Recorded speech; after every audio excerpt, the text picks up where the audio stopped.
The day স্টাইরি with মুনিয়া।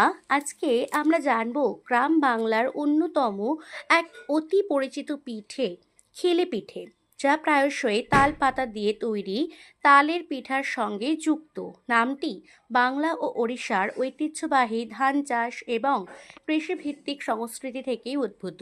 নামটি খিল বা খিলি শব্দ থেকে এসেছে, যার অর্থ শঙ্কু বা মোচাকৃতির মোড়ক। এই মোড়ক দিয়েই পিঠার মণ্ড তৈরি ও রান্না করা হয়। খিলি শব্দের অর্থ শঙ্কু আকৃতির হয়ে থাকে। ঐতিহাসিকভাবে আধুনিক বাসনপত্রের প্রচলনের আগে ঐতিহ্যবাহী রাঁধুনিরা ব্যাটার ভাপে সেদ্ধ করতে বা ধরে রাখার জন্য কাঁঠাল বা কলাপাতার মতো পাতা দিয়ে শঙ্কু আকৃতির মোড়ক বা খিলি ব্যবহার করতেন।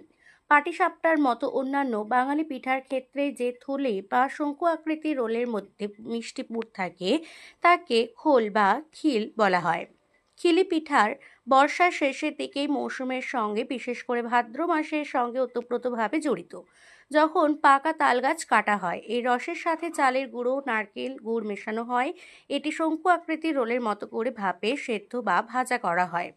ওড়িশায় শঙ্কু আকৃতির পাতা দিয়ে মোড়ানো পিঠে সামাজিক ধর্মীয় ঐতিহ্যের সঙ্গে গভীরভাবে জড়িত, যেখানে মার্গশিরা গুরুবার দেবী লক্ষ্মীর পূজা চলাকালীন চালের পিঠা নিবেদন করা হয়। সাংস্কৃতিক তাৎপর্য হিসেবে বলা হয়, বেশিরভাগ ঐতিহ্যবাহী পিঠার মতোই এর তৈরিও রীতি শীতকালীন ফসল কাটার মৌসুমে নবান্ন বা মকর সংক্রান্তিতে বিকশিত হয়েছিল, যখন সদ্য ধান কাটা এবং ধান পাওয়া যেত।